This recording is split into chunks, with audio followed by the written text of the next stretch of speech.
네, 인사드리겠습니다. 메이저 수학학원 홍철 원장입니다. 안녕하세요. 네. 고민이 많으실 것 같아요. 저도 고민이고, 사실은 이게 이런 거잖아요. 그죠? 다 예측이죠. 지금부터 얘기하는 거는. 그죠? 그러니까 발표된 것 말고 나머지 추가 붙이는 건 사실 저의 뇌피셜입니다. 근데 그 얘기는 어머님들도 마찬가지고, 학교 선생님들도 마찬가지고, 대학도 마찬가지예요. 이 뇌피셜이라는 얘기는 항상 이렇게 입시 제도가 변동될 때는 진짜 안타까운 얘기지만 수혜자가 생겨요. 그죠?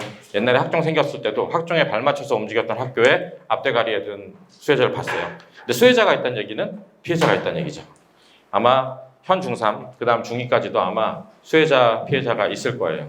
이 제도가 정착돼서 한 3, 4년이 지나고 나면 그 루트를 따라서 최적화돼요. 제가 경제학 전공을 했으면 어쨌든 최적화를 찾아가죠. 자본주의 시장의 원리가 그거잖아요. 최적화를 찾아가고 나면 그게 안정화돼서 계속 가게 되면 고착화되면 결국은 이제 잘하는 애들 못하는 애들이 자기의 가장 유리한 제도를 찾아가기 때문에 저는 약간 뭐 마이너하게 자기가 좀 운이 없을 수는 있지만 어쨌든 최적화를 찾아간다고 생각하는데 제도가 처음 시행됐을 때는 어쨌든 그 수혜자가 있고 피해자가 있어요. 그런 것 때문에 지금 여기 앉아 있고 저도 지금 이렇게 떠들고 있다고 생각을 하고요.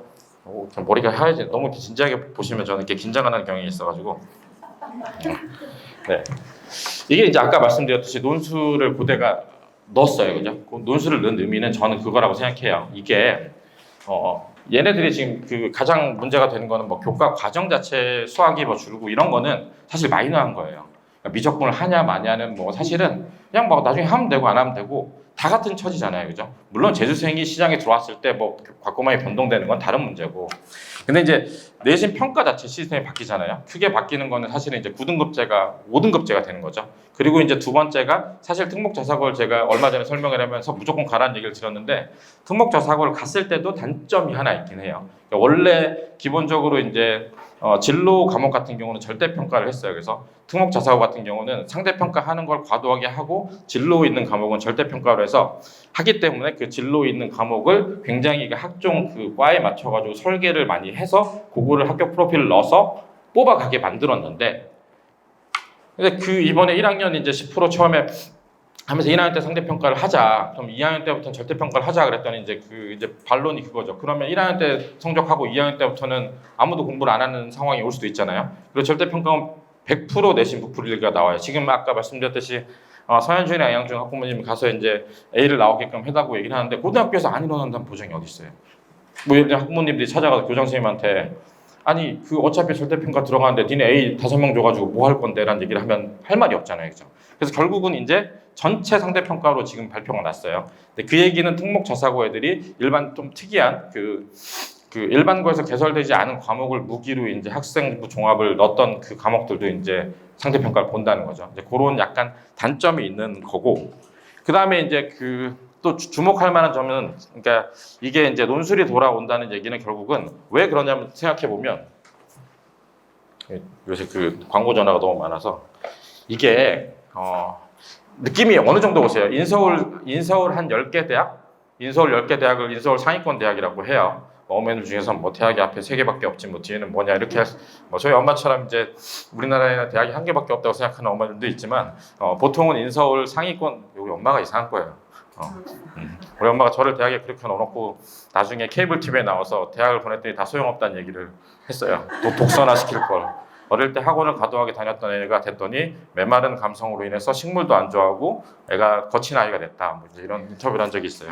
무슨 얘기를 하려다가 그래서 한 인서울 10개 대학 정도가 그러니까 퍼센테이지가 아니라 숫자가 중요하긴 해요. 왜냐하면 예전에는 8% 정도 됐는데 지금은 한 5% 정도 돼요. 왜냐하면 그거는 인서울대학 정원을 좀 줄여온 것도 있지만 사실은 이제 애들 수가 줄어서 퍼센테이지 개념이죠. 그렇지만 우리는 퍼센테이지가 아니라 앞에서부터 순서 숫자 개수로 채우는 거잖아요. 그냥 느낌만 알고 계세요. 그냥 느낌만. 지금 현재 입시를 치르면 그 학생부 교과라 그러죠. 그냥 그 딱 학생부로만 가는 거는 한 2.1, 2.0이 나와야 인서울 8개 대학을 가요. 서울대 당연히 1인데, 근데 그 8개 대학에서 한 10개 대학을 치면 학생부 종합으로 하면 보통 한 2.5 정도 보거든요. 그리고 이제 논술 잘하는 애들이 들어가죠. 그다음에 수능은 이제 매년 변하고 그 각 과목마다 다르긴 하지만 일반적으로 한 15개에서 16개 정도 틀리면 가요. 15개 전 과목이에요. 한 과목 아니고. 국어 17개 틀린지 이거 아니고 국어 몇 개, 수학 몇 개, 과학 몇 개. 영어는 1등급 받는다는 가정하에요. 근데 이제 문제는 그럼 반 애들이 그럼 이게 반에서 몇 등일 것 같으세요? 네, 반에서 한 2, 3등이에요. 그죠? 그게 인서울 8개 대학인데 그럼 이게 되게 가혹한이 아니에요. 저 강남에서 고등학교 서울대 한 15명씩 넣는 학교였지만 제가 기억하기로는 인서울 간 애가 4명이 안 돼요. 다 재수했어요. 예전부터 똑같았다는 거고 저희는 뭐 사람 수가 좀 많은 세대지만 문제는 뭐냐면 2.5라는 숫자, 2.6이라는 숫자가 10%로 환산하면 1.2까지 떨어져요. 1.26. 그러면 인서울 8개 대학의 그 많은 아이들을 변별을 1에서 1.26 사이에 변별을 해야 되잖아요. 그죠? 그런 변별하는 장치가 뒤에 가서 얘기를 드리겠지만 성적표에서 표준편차 미기재를 하면서 기본적으로 알 수 있는 방법이 되게 적어졌어요. 그리고 이번에 또 제가 그 면밀하게 검토된 자료를 보면 그 과목별 학습 내용과 평가 방법에 대해서 대학에 제공한다는 얘기가 옛날부터 있는데 이게 이제 학교 프로파일 들어가는 건데 이것도 사실은 지금 이제 특목 자사고만 되게 유리하게 되어 있는 거죠. 이제 그러면 대학 입장에서 생각을 해보면 얘네들을 어떻게 선발해야 되는지가 되게 고민이 되잖아요. 기본적으로 서울연고대 같은 경우가 어쨌든 교육특구나 특목 자사고를 뽑아가고 싶어 하죠. 서울대는 좀 약간 아니란 얘기를 계속 하고 있어요. 아니고 우리는 학생부 종합을 더 사랑한다. 자기 마음대로 얘기를 한다고. 그러니까 우리 내 마음대로 뽑을 수 있는 걸 사랑한다고 얘기를 하지만 이제 그런 것들이 맞물리니까 저는 고대가 논술을 부활시켰다고 봐요. 그리고 실제로 지금 교육특구 같은 경우는 블라인드 제가 얼마 전에 설명드렸듯이 블라인드 제하에서 분당 지금 거의 학종 잘 못 가요. 못 가서 대부분 지금 그 중앙 수리논술이랑 정시를 준비하는 판이고 사실은 이제 그렇다 보니까 그럼 그 대학에서도 이제 결국은 수리논술은 논술을 계속 줄여라라고 나라에서 이제 압박을 넣었는데 고대가 논술 부활하면서 그 대학 교부금을 28억인가 날렸다 그러더라고요. 28억을 날려도 우리는 부활하고 하는 이유는 어쨌든 좋은 학생들을 선발하려는 거잖아요. 이제 그런 우리는 앞으로 어떻게 해야 되느냐죠. 그러니까 논술에서 지금 현재 논술에서는 내신이 되게 무력화돼 있어요. 사실은 논술 점수에 따라서 무력화돼 있는데 그럼 내신 비중을 얼마 늘 건지이죠. 근데 저는 이제 내신을 비중을 많이 늘릴까라는 고민을 했는데 문제는 정시에서 내신 비중을 또 늘리고 있어요. 그거는 아세요? 그러니까 서울대가 내신을 정시가 수능 100%다가 내신을 넣었죠. 뭐 내신을 넣어가지고 그것도 내신 되게 웃겨요. 그냥 딱 정량적으로 점수를 넣는 게 아니라 우리가 학종처럼 판단해서 넣겠다라고 해서 했어요. 그건 여지를 준 거죠. 자기들이 뽑고 싶은 대로 뽑겠다는 얘기인데 작년 같은 얘기를 들어보면 검정고시 출신만 C를 주고 나머지는 다 B를 똑같이 줘서 내신이 검정고시만 걸렀다는 얘기도 있어요. 근데 그거는 작년 결과고 앞으로는 어떻게 될지 모르는 거잖아요. 내가 내 맘대로 주겠다인 거잖아요. 그죠? 그러면 만약에 내신으로 이제 변별이 안 되고 하면 내가 그 안에서 그 학교별로 차등도서 주겠다는 얘기랑 똑같거든요. 고대는 내신이 뭐 정시 선발자 중에 20%긴 하지만 20% 내신을 줬어요. 근데 걔네는 고대는 항상 입시 그 방향이 다른 학교랑 달라서 되게 웃긴 게 서울대 연대 붙은 애들이 고대 떨어진 경우 되게 많아요. 그게 저거든요. 그 예전에도 저는 거기는 입시를 잘 모르겠어요. 그러니까 이게 거기는 딱 그 정량적으로 딱 넣어요. 뭐 2.0 이렇게 넣겠다는 건데 그거는 사실 그 대학 입장에서 원하는 건 아니라고 생각을 하는데 일단 그렇게 발표가 났고 연대 내신 넣겠다고 발표했죠. 아직 정확하게 어떻게 넣을지 모르겠지만 그렇기 때문에 제가 뒤에 얘기 드릴 빡센 학교나 네, 편하게 드세요. 네, 그 빡센 학교 얘기를 해서 더 편하게 못 치나?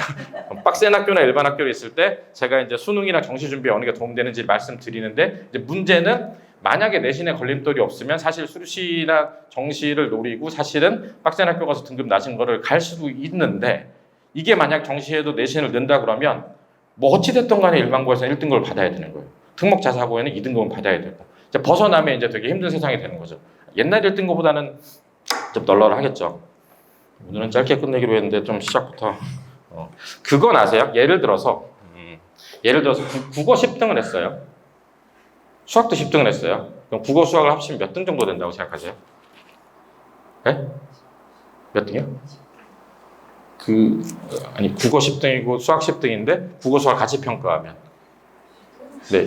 이게 통계적으로도 저는 이제 통계 공부도 하고 그 입시에도 알려진 거고 제가 대학 다닐 때도 했는데 보통 그거 합치면 3분의 2 정도 되거든요. 그러니까 왜냐하면 국어만 잘 본 애들, 수학만 잘 본 애들이 있으니까 일반적으로 과목을 합칠 때마다 3분의 2로 줍니다. 그래서 그거에 대해서 역사에서 생각을 해보면 그러니까 1등급을 받아도 3년 내내 올 1등급을 받는 애가 있겠죠.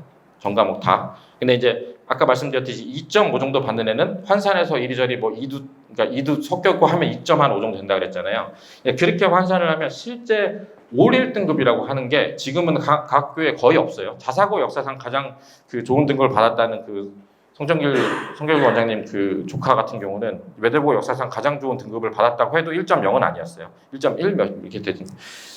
그러니까 근데 지금 환산을 해보면 지금 내신제도가 좀 유연해졌잖아요. 커졌잖아요. 등급간이 커졌을 때 대충 계산해 보면 한 8명 정도 나와요. 올 1등급. 그러니까 그 얘기는 무슨 얘기냐면 현재 그냥 수학 단일 과목 하나 1등급 받으면 한 8명 나오죠. 애들 숫자가 줄어가지고 그게 이제 10% 확대되고 나서 전체 다 확산해서 올 1등급이 나오면 8명 정도 나오는 거예요.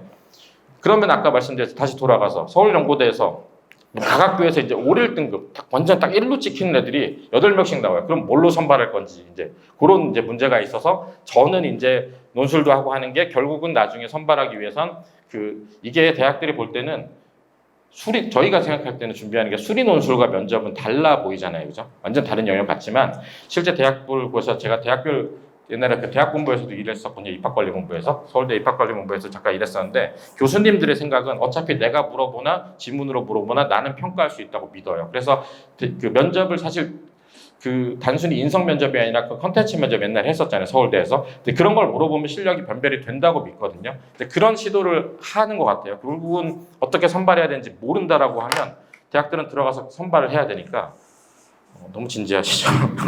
네. 뭐 아무튼 지금까지 나온 걸로 봐서는 그 내용은 이렇습니다. 네, 내용은 이렇고 아까 처음에 얘기 들어와서 아무튼 그래서 결국 분당 지역은 아까 대학 같은 고등학교 같은 경우가 이제 거의 학종을 못 가서 거의 정시 수능을 많이 하다 보니까 정시 준비를 시키려면 학교 시험을 어렵게 내야지 공부를 하거든요. 그래서 분당 지역 대부분 고등학교는 시험이 어려워지고 있고 중학교도 어려워지고 있습니다. 네.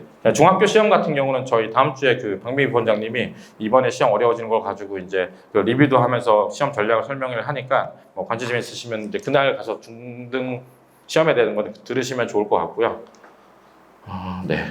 이걸 제일 먼저 보여드렸어야 되죠. 네. 제 우리 반 애들 얘기하더라고요. 수학의 힘 제가 고등 수학 있는 걸 사실 스텝 3 있는 걸 제가 쓴 건데 이름이 꼴찌로 있어요. 5명 중에서 이름이 꼴찌로 있는 게 제가 나이가 제일 어리거든요. 경력도 제일 짧고 그래가지고 교보문고에 치면 저자 5명 중에서 저자 4명이 나오고 저는 안에 컨텐츠 들어가야 나온다 그러더라고요. 그래서 이게 네. 애들이 거짓말한 거 아니냐 뭐 이런 얘기를 많이 하는데 요거는 혹시 비재원생 재원생분들도 시청하시지만 관련해서 고교 선택은 오늘 많이 말씀드렸으니까 수학 공부나 이런 로드맵 같은 게 궁금하시면 저희 진단평가 시험치를 쳐서 저랑 상담을 원하시면 그걸 가지고 저랑 같이 그동안 공부했던 책을 들고 오셔도 되고 책에다 풀었던 노트에 풀었던 그래서 상담을 제가 어쨌든 아는 한에서 최선을 다해서 해드리니까 제가 시험 시간이 보통 2시에 괜찮거든요. 2시에 혹시 오실 수 있으시면 상담 요청해 주시면 제가 성심성의껏 상담을 해드리겠습니다. 수능이죠. 수능은 제가 한 3년 전에 3, 4년 전에 이 연단에 섰을 때는 정시는 재수해야 됩니다는 얘기를 해요. 물론 지금도 마찬가지예요. 지금도 정시가 40%, 주요 대학은 40% 정도를 정시를 뽑지만 그중에 60%는 재수생이 가긴 가요. 근데 미묘한 변화는 지금은 고3 애들이 공부를 열심히 해가지고 모의고사를 미리 좀 보고 좀 땡겨서 하면 수학이 점수가 나오는 시대가 됐어요. 학종 이 전 교과정에 있을 때는 제가 고3을 아무리 열심히 미리 땡겨서 해도 고3이 수학을 재수생만큼 보는 건 역부족이었어요. 제가 느끼기에도. 제가 그때는 이렇게 얘기했어요. 문과는 가능합니다. 근데 문이과 분리됐을 때. 이과는 아이의 역량이 정말 뛰어나지 않으면 사실 어렵습니다. 재수를 해야지 해결이 됩니다. 이유는 양이 많았어요. 그러니까 지금 선택 과목 돼 있는 거 수원, 수투, 미적, 기하, 확통을 다 하고 가서 그걸로 연습을 고3 때 하고 나서 수능을 봤어야 됐어요. 그러니까 재수생을 따라갈 수가 없었어요. 근데 지금은 이제 선택 과목이 됐잖아요. 그래서 예를 들어서 보통 미적분을 많이 하죠. 그러니까 수리 논술 감안해서 요새 미적분을 많이 해요. 그러니까 미적분만 시켰더니 저희 같은 경우 작년에 저희 반 학원 애들도 1등급이 나와요. 그러니까 이게 어쨌든 간에 고1, 2 때 수원수투를 어쨌든 좀 빡센 학교들은 수능 평가원 기출 다 풀잖아요. 그죠? 그때 미적분 좀 해놓고 겨울방학 때 미적분 잘 해가지고 3월부터 모의고사 보는 거를 고3 재수생처럼 따라가면 다 나오는 건 아닌데 꽤 나오거든요. 그래서 그 얘기를 왜 드리냐면 이제 이때 가면 미적분도 빠지죠. 양이 딱 수능 보는 과목이 수원수, 공통수학 1, 공통수학 2까지 배운 다음에 수원수 가지고 보잖아요. 물론 이제 이과 같은 경우는 뭐 확통 같이 본다고 좀 볼멘 소리가 있을 수 있지만 기본적으로 고2 과정까지 다 끝나고 수능 준비가 가능하기 때문에 가능할 거라고 생각합니다. 그래서 좀 서둘러서 한다면. 그러니까 서둘러서 하는 의미는 요때 해야 돼요. 요때. 고1 겨울방학.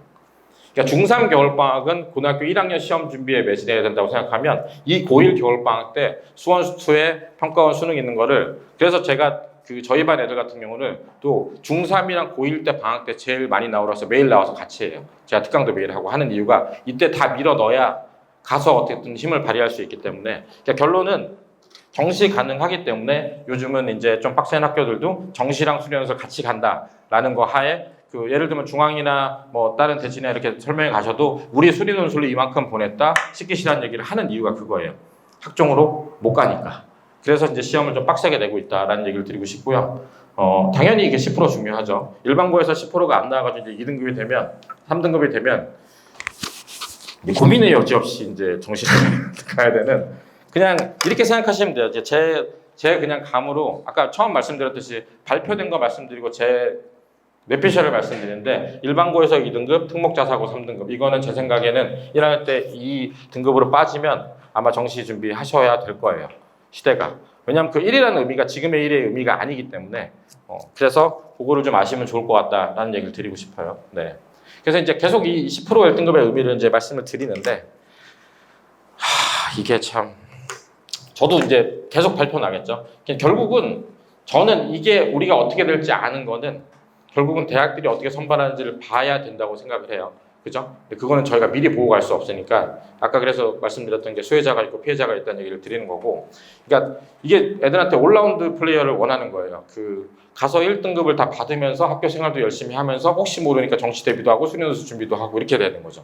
혹은 인문 논술 준비나 그럼 되게 빡세고 되게 가혹한가요? 근데 저는 근데 그렇게 생각은 안 해요. 어차피 같은 애들끼리 경쟁이고 그럼 저 때 돌아갔을 때 저는 뭘 했냐 그러면 저희 내신도 하고 수능도 하고 논술도 보고 다 했던 세대거든요. 면접도 하고. 그러니까 어차피 그 같은 세대에서 하는 거는 저는 그 양이 줄거나 뭐 이런 거는 별로 의미가 없다고 생각해요. 이게 전형간에 이제 불이익이 있는 요 그 전환기가 문제인 거지. 왜냐면 예전에 저희가 사탐가탐 다 하면 막 11과목씩 했던 세대고 지금 2개 하니까 요즘 애들 공부를 아니에요. 그 11과목 사탐가탐 있는 것만큼 2과목이 빡세요. 훨씬 깊어졌고. 그러니까 어차피 같은 경쟁을 한다라고 생각을 하고 있고요. 뒤에서 특목자사고 일본 거 말씀드릴게요. 요거는 제가 얘기해봐야 소용이 없겠죠, 그죠? 정치적인 싸움 중인데 물론 저는 당연히 확대되길 바라고 있습니다. 이게 지금 원래 정부 원안대로 가면 그 메디칼이라고 하죠. 의치 한약수 전체 한 6천 몇 명 되는 게 한 8천까지 늘어요, 그죠? 이게 느는 순간 그 역사상 가장 스카이 공대를 가기 쉬운 이제 해가 되는 거죠. 그래서 저희 반 고3들도 항상 기대를 같이 하고 기도하고 있어요 지금. 어떻게 되는 정부가 이기기를. 뭐 의사 증원에 대한 여부는 사실 뭐 제가 그런 건 잘 모르고 저는 그냥 제 개인적으로 입시만 말씀드리면 그렇습니다. 제가 이제 특목자사고 때 만약 중학생이면 가라는 얘기를 계속 드리는 이유가 그거예요. 그러니까 결국은 정시 준비를 제일 빡세게 많이 시킬 것 같아요. 지금 외고 같은 경우도 외고는 대부분 수시로 가잖아요. 외고도 정시 준비를 좀 시켜야 된다는 생각이 좀 들었는지 시험 문제를 조금씩 빡세게 내고 있거든요. 그래서 이게 이제는 아까 이 의미는 그때 말씀드렸듯이 학교에서 이제 그 내신을 정량 말고 정성 평가로 이제 어떤지를 볼 때 제가 말씀드렸잖아요. 블라인드 이유로 일반고 간의 격차는 인정을 안 하지만 특목 자사고는 보인다라고 얘기를 하잖아요. 그죠? 그러니까 원래 그 전에도 학교 프로파일 내라 그러면 일반고 요만큼 내면 특목자사고 이만큼 내고 뭐 외대부나 이런 데는 대학 가서 브리핑 됐었어요. 우리 뭐 예를 들어서 우리 뭐 상 받은 애는 뭐 잘한 애다. 그럼 그게 상 써 있으면 얘 이거 한 거구나. 이런 게 됐던 건데 아직도 이거는 유효하기 때문에 그러니까 저는 사실 제가 예전에 이제 특목자사고 가지 말고 일반고를 가라라고 분당에서 몇 년 전에 얘기했던 이유는 저기 가서 내신 성적이 깨져가지고 조금 낮은 대학을 가느니 여기서 꽤 좋은 학교를 가서 불러서 잘하는 게 훨씬 잘 갔었는데 지금 그게 아니에요. 어차피 정시랑 수련논술 해야 되잖아요. 그렇게 되면 저는 갈 수 있으면 가는 게 맞다라고 지금 생각합니다. 그래서 그건 고민을 좀 해보시면 좋고 가는 로드맵이나 그런 거는 제가 그때 특목자사고 때 밝혀드렸듯이 제가 갔을 때 이번 연도 가면서는 개별적으로 학원 다니는 학생들은 그 자소서나 면접은 봐줄 생각이에요. 원래 보던 걸 확대해서 예전에 하던 걸 이제 부활하는 거죠. 거기에 덧붙여서 그러면 뭐 외대복을 가기 위해서 하는 수학반을 개설할 것인지는 지금 고민 중에 있습니다. 고민하고 있어요. 하기 시작하면 뭐 올해는 아니고 이제 여름이나 겨울중에 시작하는 거는 지금 고민을 해보고 있습니다. 어릴 때부터 키워야 돼서 뭐 그런 고민을 좀 하고 있고 결국 지금 이렇게 되면 저는 갈 수 있으면 가는 게 맞다라고 생각해요. 여기 가서 3등급을 받아가지고 그럼 정시를 하는 거는 뭐 그러냐라고 얘기하면 여기 가서 3등급 받으면 여기 가서도 보통 한 1점 말이나 2가 나올 거거든요. 그렇게 해서 어차피 정시할 거면 여기 가는 게 낫다는 지금 생각을 하고 있어요. 그러니까 자사고죠. 뭐 예를 들면 저희가 갈 수 있는 거는 그 광역 단위 자사고 아니냐 전국 단위 자사고죠. 뭐 외대보고 상상고 현대청원고 이 라인인 거고요. 뭐 외고는 좀 별도인 것 같고 국제고 외고는 서로 통합한다는 얘기도 있더라고요. 국제 외국어로. 영과고는 뭐 다른 얘기인데 그거는 그때 말씀드렸으니까 넘어가도록 하겠습니다. 이게 고민이시죠, 사실. 이게 고민이에요. 저도 고민이에요. 저희 반 중앙고 애들한테 얘기해요. 다시는 중앙고라는 얘기를 하지 않으리. 현재 고2 중앙고 작년 시험 같은 경우는 강남 시험보다 훨씬 어렵습니다. 강남 기출을 풀어도 우리 학교 시험보다 쉬운데 연습이 되나요? 그럼 어디 걸 풀어야 되나요? 풀 게 없어요. 저는 생각해봤어요. 중앙고가 왜 이러나 도대체? 왜 이런 일이 벌어진 걸까? 뭐 저도 소스가 있으니까 뭐 서울광영재고에서 문제를 출제하시는 분이 와가지고 재미로 문제를 낸다는 소문이 있어요. 근데 그러면 안 되는 건데. 그래서 그래서 제가 중앙고이랑 얘기를 한 건 그거였어요. 야, 니네 어차피 지금은 수리노수랑 정시를 가니까 1학년, 2학년 때부터 그 학종이 될 거라는 믿음을 빨리 꺾어서 개작사를 내서 그런 다음에 수능 공부를 연락시켜서 가야 되지 않냐.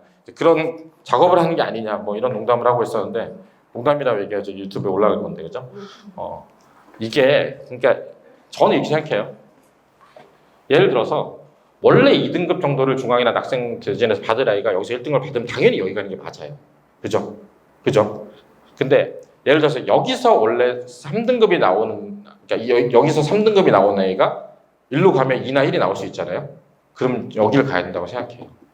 그러니까 등급상으로 따지면은 어쨌든 간에 1을 받을 수 있는 데를 가는 게 맞아요. 근데 어차피 그러니까 그래서 어쨌든 간에 여기 1을 들어가지 못하는 학생은 일로 가는 게 맞고요. 근데 급간에 따라 내려가죠. 여기 가서 3을 받을 거면 여기 가서 받는 게 나을 수도 있잖아요. 그죠?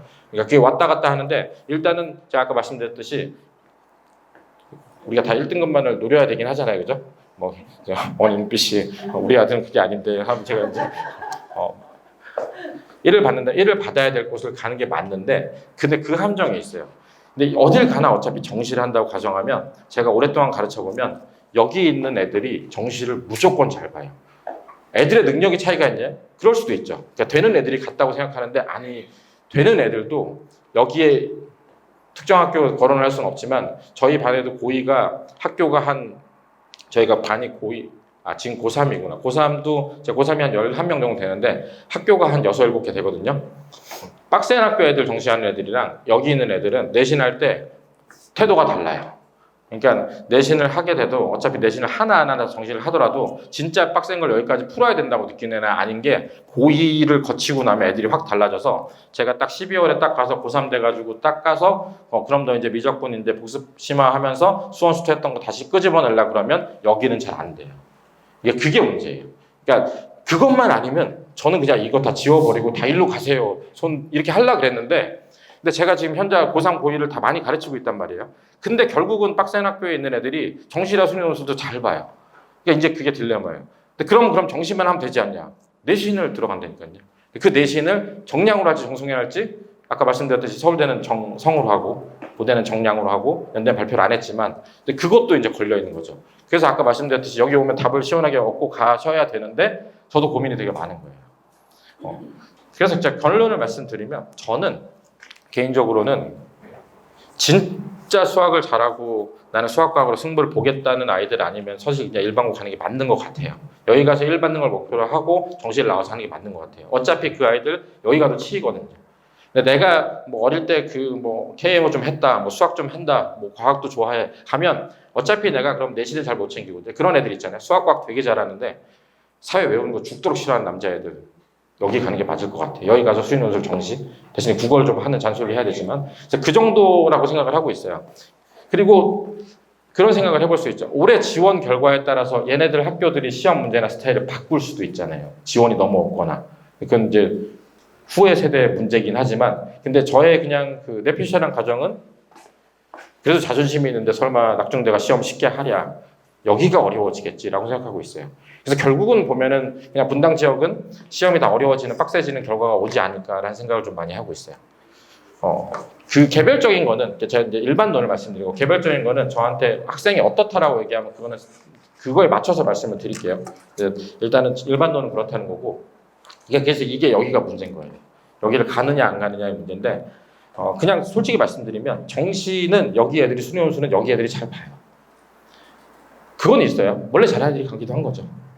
근데 가서 제가 비슷한 역량이었던 애들이 순회랑 중앙을 가면 2학년이 딱 지나고 나면 순회 아이는 정시는 재수 안 하면 안 될 정도로 수학은 힘들어져 있어요.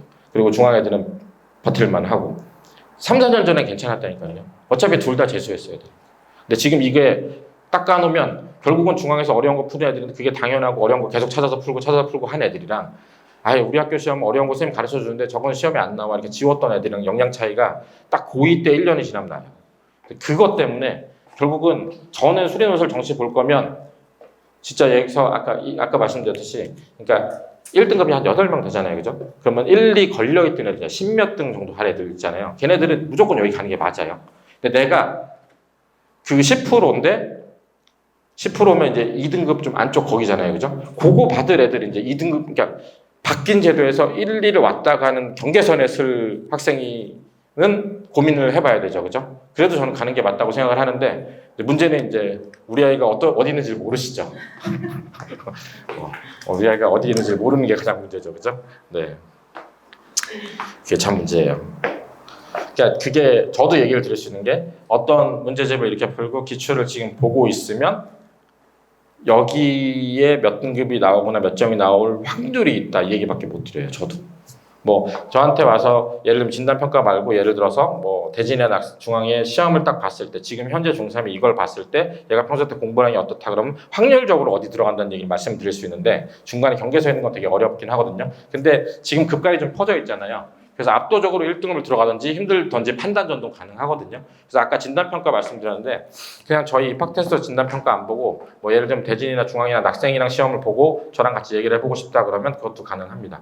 와서 그냥 시험지 그거 뽑고 시험 보면 되니까. 그래서 그거를 좀 고민해 보시면 좋을 것 같고요. 이제 애증이 됐죠. 원래 분당이 학생부 종합의 왕이었어요. 그죠? 분당이 학생부 종합을 잘했었어요, 사실은. 특목 자사고 이상으로 사실은 분당이 사실은 서초의 실적을 누리기 시작한 건 학종이었거든요. 분당 애들이 그걸 잘해요. 오케스트라도 하고 아이들이랑 협동 잡고 성격들이 좋은지 활동도 많이 하고 너무 잘하더라고요. 저는 별로 안 좋아합니다. 그 활동을 많이 하면 할수록 수학 공부량이 떨어져요. 그건 아시죠? 아이들이랑 만나가지고 뭘 해야 되니까. 근데 그렇게 해서 잘해서 했던 게 딱 이번 그 몇 년 전부터 멈추니까 전부 다 이제 일로 가고 있는 거죠.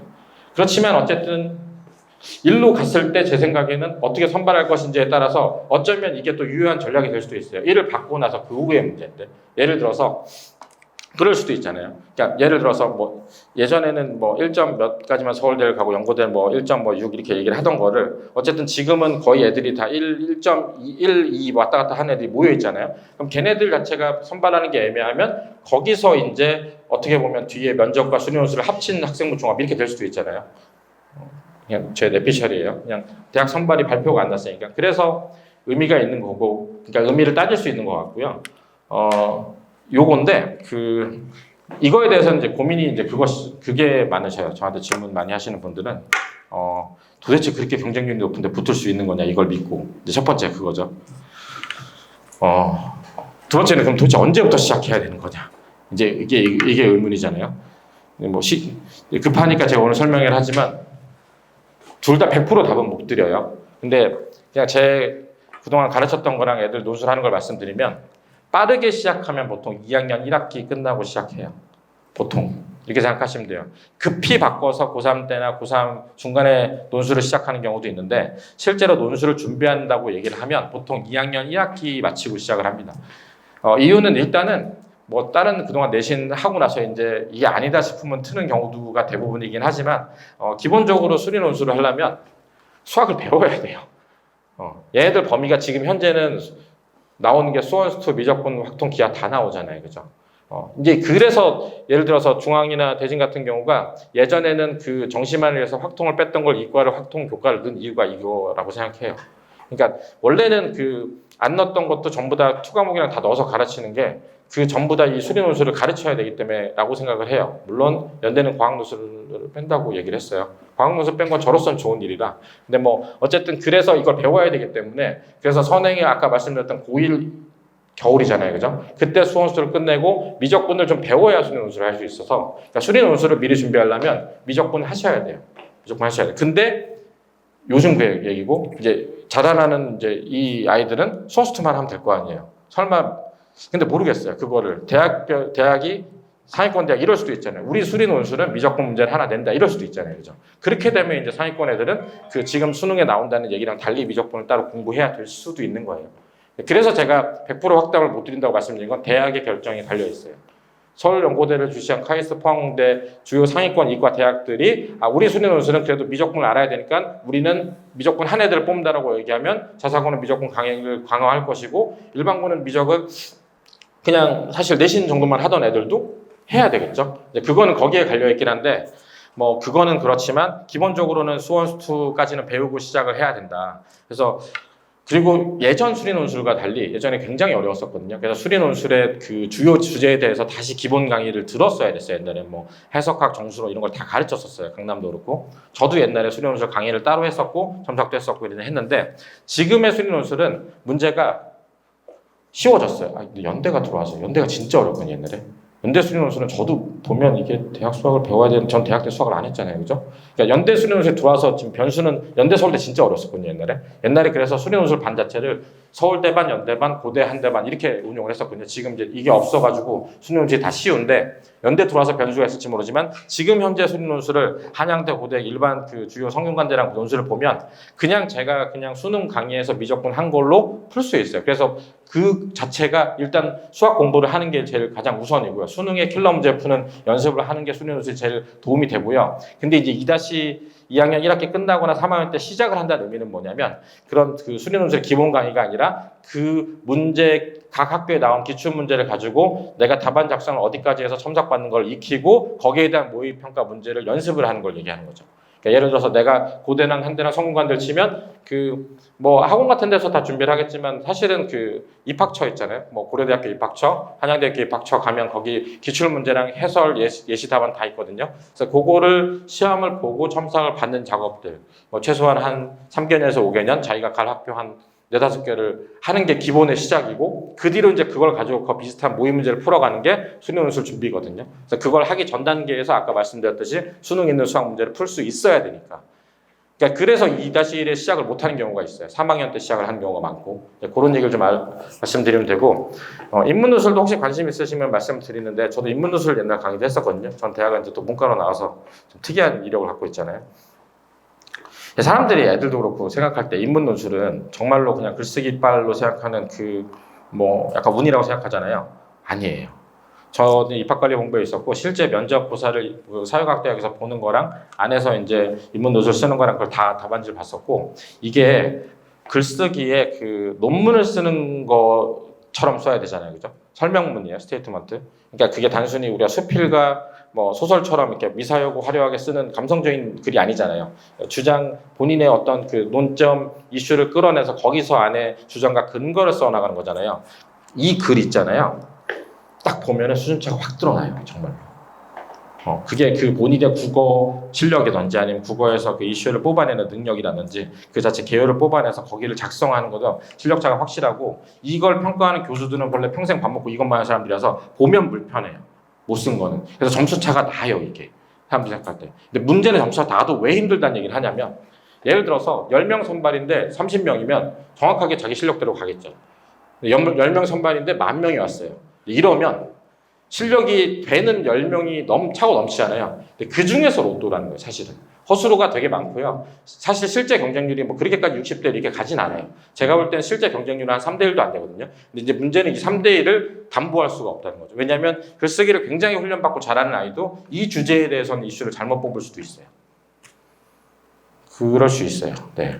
제가 제 얘기를 드려도 되나 모르겠는데 저는 이제 고등학교 때 이과를 가지고 수능을 문과로 치고 인문 논술을 보고 대학을 간 봤어요. 저는 면접이랑 서울대랑 연대를 쳤었을 때 뭐 고대 떨어진 거 얘기한 고3 때 얘기해요.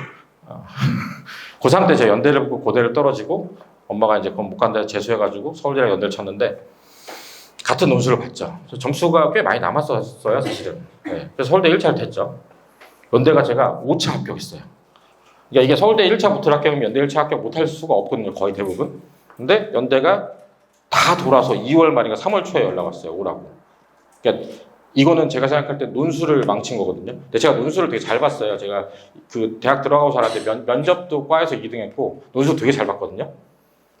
연대 가가지고는 논술에서 아마 제가 볼 때는 논점 일탈을 한 것 같아요. 이런 거, 이게 가장 리스크인 것 같아요, 인문 논술은. 근데 인문 논술도 제가 얘기를 드리면 그 학교에 기출에 있는 걸 가지고 쓰는 훈련을 좀 해야 돼요. 그러니까 얘가 지문을 읽는 시간을 얼마나 소비를 할 것인지, 지문을 읽으면서 내가 이슈를 뽑기 위해서 어떤 작업을 할 건지, 그리고 뒤에 개요를 쓰는데 몇 분을 들여서 실제 실행을 해서 자수를 맞춰서 끝날 때까지 어떻게 되는지를 최소한도로 한 10회, 20회 이상 연습을 해야지 그나마 뒤에가 뭔가 아까 말씀드렸던 10명 뽑는데 3대1 정도 되는 그 안에 들어갈 수 있어요. 그 뒤로는 미안한데 죄송하지만 로또예요. 예, 그건 어쩔 수 없어요. 예를 들어서 면접관 채점을 하러 왔는데 아침에 와이프랑 싸우고 오면 점수가 좀 박할 수 있어요. 이게 인간이 채점하는 이상 점심을 먹고 나고 온 후랑 점심을 먹기 전에 점수가 다를 수 있어요. 그리고 그런 것도 있죠. 앞에 너무 잘 쓴 걸 보고 나서 보면 이건 이제 어쩔 수 없는 거잖아요. 그렇죠? 예, 그런 효과는 좀 있다. 그래서 어쨌든 준비는 아까 말씀드렸듯이 제일 빠르면 2학년 1학기 중간기말 보고 나서 늦어도 시작하려면 12월 달 그러니까 고3 들어가는 초입 12월 말 정도 기말고사 끝나고 이렇게 생각하시면 될 것 같습니다. 종합이죠, 그죠? 내신 10%이라서 이게 다 폐지됐죠. 결국 내신으로 가는데 내신에 이제 적합한 학교를 골라야 된다라는 얘기입니다. 네. 일반고에서는 이제 무의미해졌죠. 결국은 지금은 사실 비교과보다 교과가 전성시대인데 교과의 내신이 이제 10%이기 때문에 그거에 대한 고민. 학종인데 제가 볼 때는 그냥 제 느낌이에요. 인서울대학 쓰려면 1.1 안에 들어가야 될 거예요. 이제 아까 말씀드렸듯이 2.5가 1.2 몇으로 26으로 환상된다는 얘기는 2.5가 거의 인서울 상위권 들어갈까 말까 왔다 갔다 하는 점수거든요. 그러면 아마 1.1 몇 대로 들어가야 학종을 가서 좀 비벼볼 수 있다. 뭐 이런 얘기를 할 수 있을 거예요. 아마. 네, 뭐 요거는 뭐 중요한 건 아닌 것 같아서 넘기고. 네, 정시죠. 네, 제일 중요한 게 저는 열심히 안 했어요. 학교 공부 그냥 내신 때만 했는데 이 내신이 정시 준비에 정말 중요합니다. 이 중학교 학부모들이 많잖아요, 그죠? 네. 내신 때만큼 평소 때 공부 안 해요. 학원에서 숙제를 아무리 많이 내고 제가 얼르고 달라고 해도 그나마 애들이 공부하는 게 내신 가까울 때이거든요. 그러니까 이 고등학교도 이 1학년 때부터 내신을 전과목을 공부를 많이 해둬야 그게 쌓여서 암기가 돼 있고 내공이 쌓이는 거지. 나는 그 내신을 하는 게 참 정시에 도움이 쓸데없이 안 되니까 학원 가서 공부할래라고 했을 때 그 내신 하는 것만큼 학원 와서 계속 공부를 그냥 잘하는 학생은 그 학생은 원래 그냥 내신도 잘 봐요. 거의 없다고 보시면 됩니다. 그냥 그거는 그런 학생은 사실은 어느 학원에 갖다 놓든 어느 학교에 갖다 놓든 잘하는 학생 아니고는 사실은 결국은 이 내신 할 때 대부분 실력이 는다고 보시면 돼요. 네. 그리고 제가 항상 강조드리는데 영어가 안 되면 정말 답이 없습니다. 안 올라요. 영어를 못하는 학생들의 대부분 특징은 저 같은 학생이죠. 어차피 외워도 또 까먹는 걸 왜 내가 이걸 하고 있어야 될까? 미국이랑 말하고 싶지 않은데 굳이 내가 이걸 왜 읽어야 될까? 이제 이런 학생들 남자애들 중에 많아요. 개고생을 합니다. 이게 안 올라가요. 이게 진짜 안 올라간다니까요. 공부를 하라고 해도 안 해요. 어차피 내가 오늘 봤는데 75점, 내일도 75점, 내일 75점 이게 계속 그렇잖아요. 근데 이게 진짜 꾸준히 쌓여야 되는 건요. 이게 그 공부를 하는 것도 꾸준히 쌓는 걸 잘하는 애가 있고 단기간에 잘하는 애가 있는데 저는 단기에 잘하는 스타일인데 꾸준히 쌓는 거를 그래서 꾸준히 쌓는 건 어떻게 해야 한다? 장치를 만들어서 좀 이렇게 안 하면 잡아두고 요새 패진 못하죠. 잡아두는 학원에 저한테 만약 폭력을 허용하고 영어 단어를 외우게 하라면 저희 학원 전체를 다 만들 수 있어요. 단어 시험 매일 100개씩 보고 누적으로 때리면 분명히 잘하는데 저희는 이제 그런 시대에 살고 있지 않으니까 따뜻하게 감싸줘야 되잖아요, 그죠? 안 하더라도. 그래서 이거는 좀 어려운 얘기라고 생각을 합니다. 영어학원 고충이 많을 것 같아요. 제가 영어학원 하면 저는 잘할 자신이 있어요. 과목을 만드는 거죠. 시험을 계속 보고 누적으로. 네, 국어 이게 제일 어려워요. 얘는 말씀드리면 그것마다 솔루션이 달라요. 3, 4등급이 나온다. 일단 기출평가원 기출 문제부터 붙여야 돼요. 양치기가 필요해요. 3, 4등급이 나온다. 그러면 양치기가 안 돼 있는 거예요. 기본적으로 수능평가원에서 나온 게 안 돼 있는 거예요. 근데 2, 1 왔다 갔다 하는데 양은 많이 평가원이랑 많이 풀었다. 그럼 그때부터는 본인에 적합한 국어 선생님을 찾아야 돼요. 지문 분석하고 하는 방법에 대해서 좀 배우긴 해야 돼요. 저도 오랫동안 찾아다녔고 안 나와서 그 저랑 맞는 사람을 재수 때 찾았어요. 그래서 재수할 때만 국어가 잘 나왔어요. 고3 때는 국어 점수가 별로였어요. 그래서 이거는 좀 찾으셔야 되는데 어쨌든 3, 4등급이 나온다. 이거는 본인 문제야. 본인이 양치기를 좀 해야 되는 거고 2에서 1이 안 나온다. 이거는 냉정하게 좀 고민을 많이 해야 돼요. 인간 강사든 아니면 학원의 어떤 선생님이든 비문학이든 그 약한 부분, 비문학 자체를 찾아야 돼요. 문학이 약하다. 미안한 얘기지만 그건 게으른 거예요. 문학 특강에 있는 거 내시는 걸 외워서 풀 수 있으면 풀거든요. 뭐 저처럼 진짜 문학을 읽어도 이해를 못하는 감성이 없는 인간도 사실은 대한민국에서 나오는 문학 문제는 풀 수 있어요. 왜냐하면 여기서 외웠으니까 이렇대구나. 이게 되게 슬픈 얘기구나. 뭐 이렇게 쓸 수 있거든요. 비문학은 좀 다르죠, 그죠? 비문학 주제별로 뭐 그런 얘기를 하면 되고요. 수학은 뭐 항상 많이 말씀드렸으니까 오늘 입시니까 뭐 이따가 그 학교별 시험 얘기를 드리면서 잠깐 드리겠습니다. 네, 이 고3부터 시험 보는 연습이 이제 된다는 거. 이게 저희가 그렇잖아요. 중등도 사실은 A급 풀고 뭐 쌤 풀고 아무리 풀어도 시험 보는 연습 안 하면 점수 안 나오는 거 아시죠? 마찬가지예요. 수능도 다 배워놓고 기출문제 익힌 다음에는 모의고사로 계속 기출 시험을 봐야 점수가 나오잖아요. 이걸 할 시간이 고3이 없었는데 이제 가능하더라고요. 제가 지금 올해 저 고3반 같은 경우는 작년 12월 말부터 일주일에 2개씩 모의사를 보고 있고 지금도 보고 있거든요. 그래서 그 3월에도 등급이 좀 3월은 어차피 재수생 없으니까 6월에 말씀드리겠습니다. 재수생이 들어왔을 때 나와야 의미가 있으니까 어차피 등급이 평균적으로는 이렇게 떨어지거든요. 그래서 재수생 들어오면 아닌 애들도 있지만 네. 학교 차원에서도 권장하는 수리 논술이에요. 네. 아까 말씀드렸던 인문 논술보다는 실력 반영 비율이 높습니다. 여기는 확실히 실력 차가 나요. 이제 그런 게 좀 애매해요. 이제 예를 들어서 학교 이름을 이제 얘기하면 좀 미안한데 이게 중간에 애매해요. 예를 들면 건대나 중대 같은 경우가 제일 애매한 게 위에 치는 애들도 밑에 안전판을 치고 밑에서 올려서 엄청나게 많이 치거든요. 그렇게 되면 실력이 좋아서 쓰는데 문제는 그럴 때 시험 문제가 쉽게 나와요. 그러면 그거는 답안지 잘 쓰고 실수 안 하고 글씨 잘 쓰는 애들이 붙어요. 근데 그건 어쩔 수 없는 건데 일반적으로 아까 말씀드렸던 연고대 갔을 때는 실력차 확실히 납니다. 연대가 옛날처럼 난다 그러면 그건 영재학과 잔치가 되겠죠. 영재학과에 머리 좋은 애들은 정말 다르더라고요. 제 옛날에 그 의대 수리 논술에서 영재학과 출신 애들이랑 수학을 제가 앞에서 가르쳤는데 얘는 나한테 왜 배우시나 생각이 들었어요. 근데 그런 아이가 전년도 생명과학부 붙을 때는 수리 논술이 빵점이었대요. 문제가 처음 읽어는 저도 잘 이해가 안 가는 문제들을 냈어요. 옛날에는. 그러니까 대학에서 배운 사람들이 가르쳐야 되는 거였죠. 근데 지금은 그런 시대는 아니라는 거. 네. 이것만 알고 있으면 돼요. 이제는 무조건 다 이제 그 없어졌잖아요. 이 네 가지인데 공통수학 1, 2, 수원수 2. 근데 일단 공통수학 1, 2를 주구장창 하셔야 돼요. 이거는 제가 진짜 말씀드려요. 센 비단계 한 10번이라도 풀고 뭐 자기스토리 한 10번이라도 풀고 그러니까 센 10번 자기 손으로 풀고 자기스토리 10번 자기 손으로 풀었는데 기출이 안 나온다.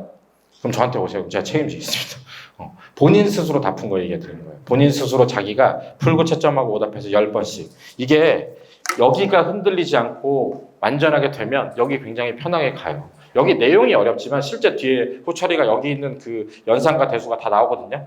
그래서 물론 여기에 킬러는 좀 다른 얘기예요. 킬러는 이제 배우기 전까지인데 이거 정말 잘 하셔야 돼요. 우리 애는 지금 중학교 시험 보기도 허덕대는데 라는 얘기를 하면 그건 뭐 저랑 따로 상담을 좀 그렇지만 제가 항상 얘기를 하지만 이 러닝 커브가 달라요. 이렇게 가는 애도 이렇게 하죠.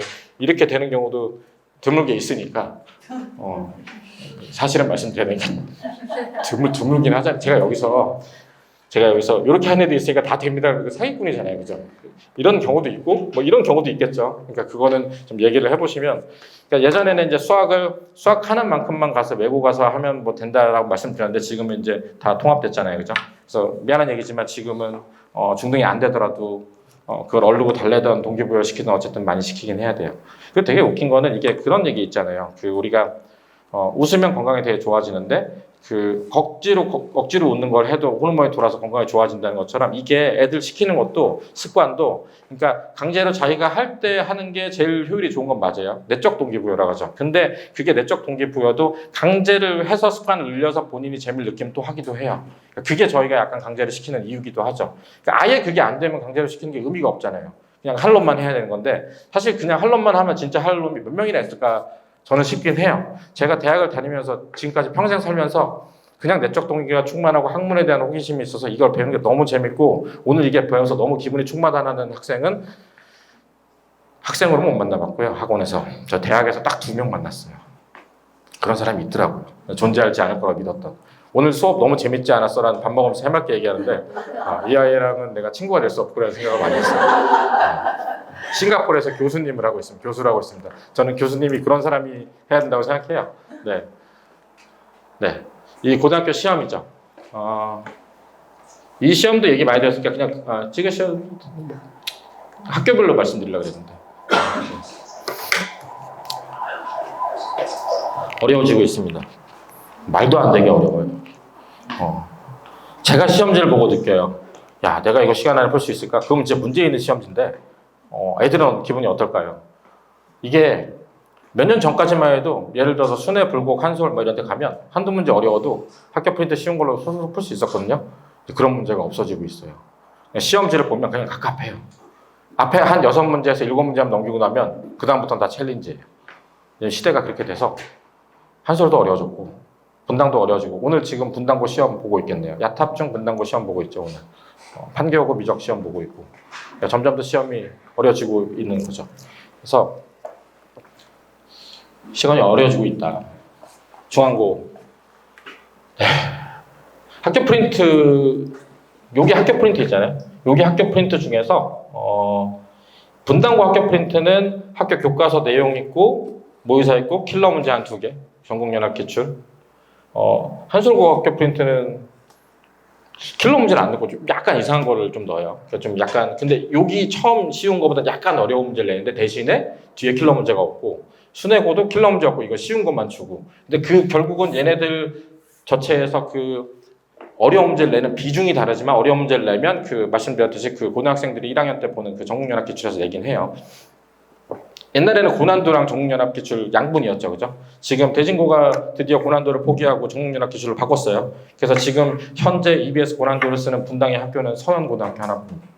서현고가 특이하게도 남들 고난도 쓸 때도 EBS 평가 문제집이라는 걸 썼었거든요. 고난도로 바꿨어요. 서현고만 좀 특이하게 가고 있고 나머지는 전국연합 기술로 하고 있고 영덕이 특이하게 최강 TOT를 그 담임 어떤 선생님의 지도하에 바꿨는데 저는 2학기 때 이거 바뀔 거라고 믿고 있습니다. 이미 제가 그때 설명회 때 말씀드렸듯이 얘네들 이거 다 못하니까 어차피 시험 내는 거 다 지울 거라 말씀드렸잖아요. 지우지 않고 낼 거를 찍어줬어요. 여기서 안 되겠다.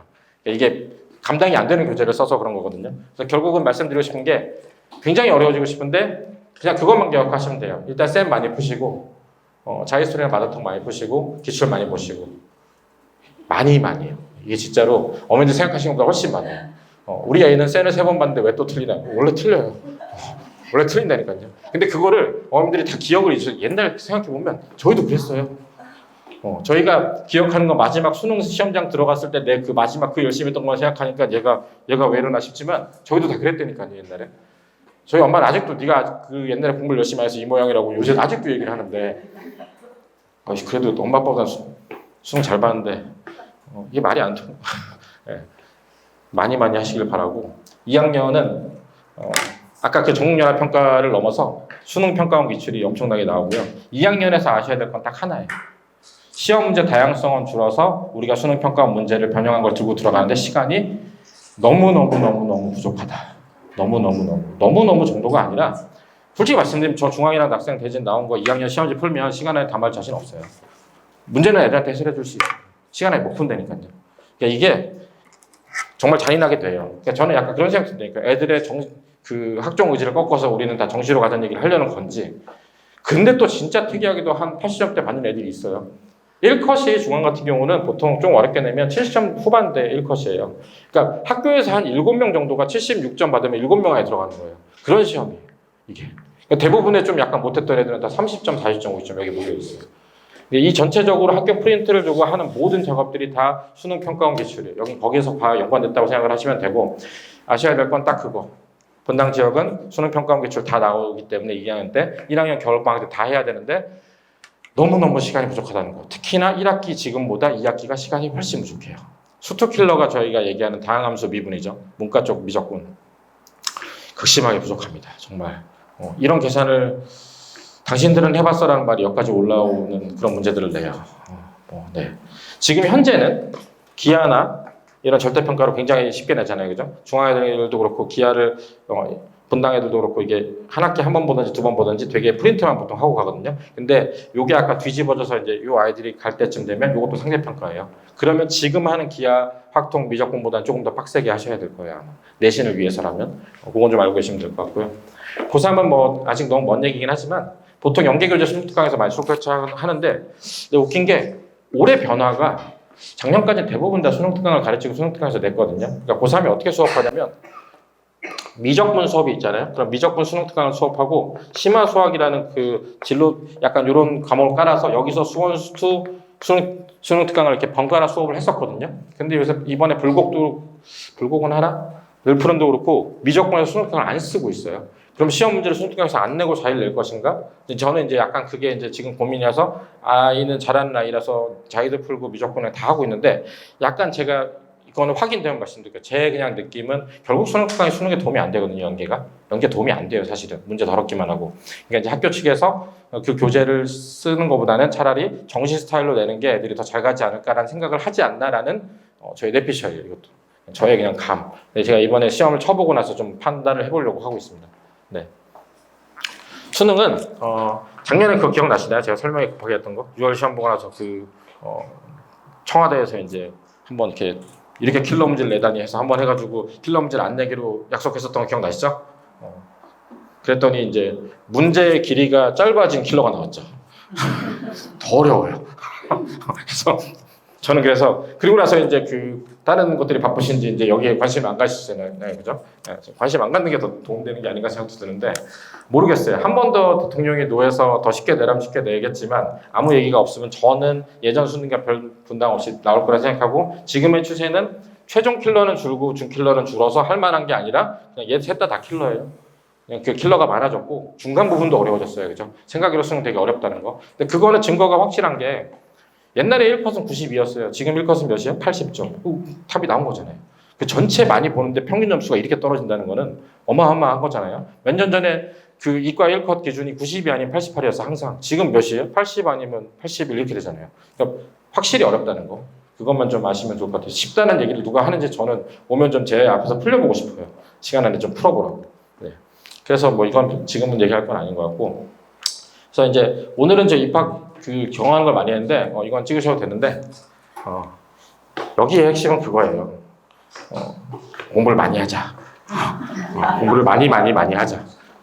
대신에 기준은 학교 가는 기출 시험 점수가 안 나오면 그것만 하자. 괜히 나는 수투까지 끝냈다는 그 마음을 갖기 위해서 공통수학 시험을 봤는데 유시점 나오는데 가서 수투를 하고 있다. 이런 걸 하면 안 되는 거예요. 실제로 기출을 계속 한두 개 틀리던 애들도 시험 전에 가가지고 그날 가서 잠깐만 삐끗하면 80점 나오는 게 고등 시험인데 여기서 기출을 풀었는데 기출을 고등학교 미리 풀었는데 그게 90점 이상 안 나오고 80점, 90점 이상 안 나오는데 뭐 60, 70점 나오고 아니면 기출을 하나를 소화를 못할 정도인데 수원 수투를 계속 하고 있다. 이건 안 돼요. 이게 우선이에요, 일단은. 이 점수 확보. 그리고 더 중요한 건 얼마 전에 이제 막 그때 이 교국까지 변경될 때 막 강남 지역에서 뭐 1학년 성적이 다 뭐 좌우해서 뭐 자퇴해야 되는 거 아니냐 그랬잖아요. 근데 그건 없어졌어요. 왜냐하면 저도 상대평가지만 그렇지만 1학년 시험 정말 중요해요. 1학 아까 말씀드렸지만 이게 10%가 안 들어가면 고민이 깊어지실 거라니까요. 1학년 1학기 중간 기말 딱 봤는데 얘가 2등급이야. 그럼 무슨 생각이 드실 거예요? 애들은 뭐라 그럴 것 같아요? 전학 뭐 이런 얘기 한다니까요. 전학은 관내 밖으로 가야죠. 용인이라 내가 갔다 돌아와야 되잖아요. 그렇죠?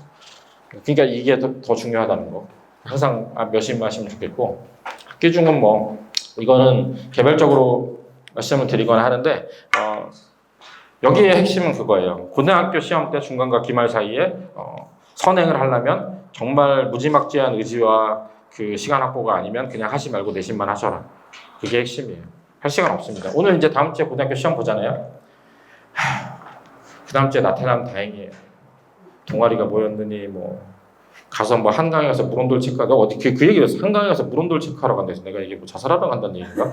라고 하는데 물온돌 체크하고 놀러 간다 해서 내가 아니 분당에서 한강도 오는데 굳이 한강까지 그러다 보면 이제 기말 오는 거라니까요. 그러니까 이게 너무 선행 이따 가서 고등학교 못 해요. 선행은 아까 말씀드렸듯이 겨울방학 때 하는 거예요.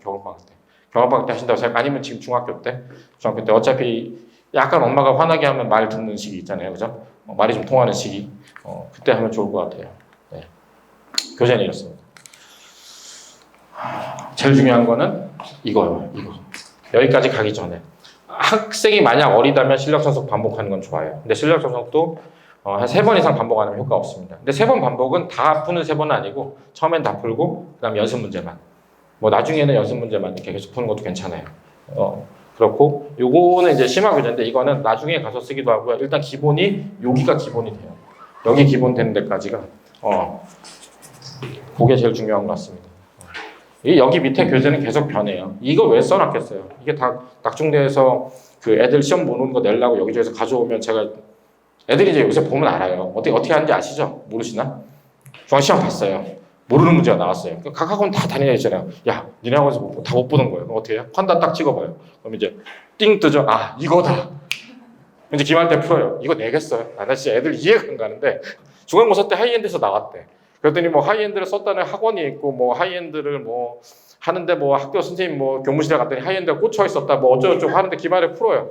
그 내겠냐고요. 그걸 중간고사 때 냈는데. 차라리 이걸 지워야죠. 차라리 그게 더 전략적인 것 같은데 아무튼 중요한 거는 여기가 메인 핵심이라는 거. 그것만 좀 알고 계시면 좋을 것 같습니다. 네. 뭐 요거는 네. 학생들이 고등시험이 진짜 너무 저희가 도전백도 만들고 해서 1학년 1학기 시험을 보면 어떻게 중학교 시험이랑 달리 이렇게 어려운 걸 낼까 막 헉스 하잖아요. 그죠? 본인의 고등학교 3년 다니는 동안에 가장 쉬운 시험입니다. 사실은. 내용도 제일 쉬워요. 안 믿기겠지만. 애들이 제가 이런 얘기하면 항상 따뜻함과 희망을 줘야 되는 선생님이 앉아서 그 애들 팩폭을 하고 있다고 얘기를 하는데 거짓말을 할 수는 없잖아요. 이게 제일 쉬워요, 사실은. 뒤에 어렵냐고요? 어렵죠. 원방 들어보셨죠? 원방 직선의 방식 힘들어해요. 생각해도 함수랑 유리함수 애들 잘할 것 같은데 그것도 힘들어하거든요. 그럼 뒤에 순열 조합을 잘하냐? 그것도 좀 아닌 것 같잖아요, 그죠? 수원 해보신 분은 알겠지만 그냥 고등수학 나가거나 공통수학 나갈 때 진도로 나가니까 수원에서는 사각함수인데 멈춰 있어요. 사각함수 도대체 자기랑 안 맞는 것 같아. 그 모든 거를 어떻게 시키느냐는 제가 다른 설명 때 말씀드리니까 그건 그때 가서 말씀드리겠습니다. 나중에 가면은 이 프린트랑 비교제가 중요하다는데 보통 부교재는 전국연합 기출이에요. 대부분. 아까 말씀드렸듯이 EBS 고난도는 이제 서양고 하나 쓰고 요거 위주로. 네. 내신을 챙기려면 이거 좀 제발. 특히 남자애들. 시험 되게 잘 보고 수행평가 빵점 맞았어요. 뭐 이런 얘기 하면 어차피 그럼 2등급이거든요. 수행평가. 여자애들은 그나마 좀 나아요. 여자애들은 좀 챙기니까. 그래서 저희가 중등 같은 경우 수행평가 모의고사를 저희가 만들어서 직접 챙기고 있습니다. 워낙 안 해서 그런 거죠. 2학년은 이렇게 생각하시면 돼요. 수능평가원 기출이 메인이다. 이렇게 알고 계시면 돼요. 좀 길게 써놨지만, 그리고 이제 기출 같은 경우는 좀 빡센 학교 애들은 강남 기출 많이 풀고요. 아니면 분당 기출 많이 풀고. 문제 수준 차이가 별로 없습니다. 근데 2학년 늘 푸는 거 쉽냐고 안 쉬워요. 2학년 수뇌고는 쉽죠. 이게 작년 2학년을 돌아보면 제가 이 동네에서 시험이 좀 수월하게 나왔던 학교 수뇌고 하나인 것 같아요. 저희 딸이 나오면 수뇌고를 그게 제 정신건강에 좋지 않을까라는 생각이 좀 잘 드는데 아무튼 그렇습니다. 그래서 다 여기는 아까 말씀드렸죠. 그냥 시간이 부족해요. 모르는 문제 나오지 않아요. 어차피 수능평가원 문제 제일 어려워요. 수능평가원보다 어려운 걸 계속 애들이 찾는데 이거보다 어려운 거는 들어온 사설밖에 없어요. 그러니까 문제가 들어온 거지 사람들이 들어온 게 아니라 들어온 문제인 사설. 뭐 예를 들면 강사들이 하는 거 있잖아요. 그러니까 뭐 현우진 뭐 이렇게 하는 그 문제 어려운 거 말고는 이게 제일 어려워요, 사실. 이거 푸느라 세월 다 가는데 이거를 변형해서 내는 거지. 여기에 아까 하이엔드랑 절대 이런 거 안 써는 이유가 그 문제집 다 이거보다 쉬워요. 여기 가면 최종장에 가면 그렇습니다. 네.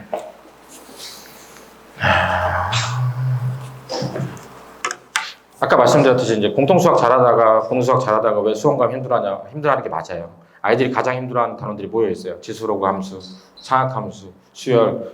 어머님들 옛날에 싫어하지 않았나요? 어릴 때. 저는 상학함수를 제일 좋아했거든요. 그래서 약간 사이코패스 아니냐는 얘기를 들었었는데 보통 다 애들이 다 싫어하는 것들이죠. 아이들이 가장 싫어하고 불편한 주제.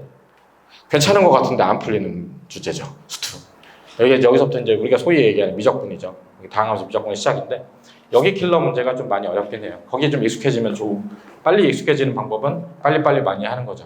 그러니까 그러니까 제가 뭐 여기서 이렇게 굉장히 이런 길이 있습니다. 이렇게 보여드릴 수는 없고 제가 항상 평균적으로 말씀드리는 거는 많이 쌓아가야 뒤에가 사실은 잘 간다는 얘기밖에 드릴 수가 없네요. 네, 수학의 특성상 그런 것 같아요. 네, 여기까지입니다. 제가 오늘 발표한 건 여기까지고 아무튼 뭐 긴 시간 들어주시나 감사드리고 혹시 그 질문 있으신가요? 단체 질문은 보통 안 하시죠?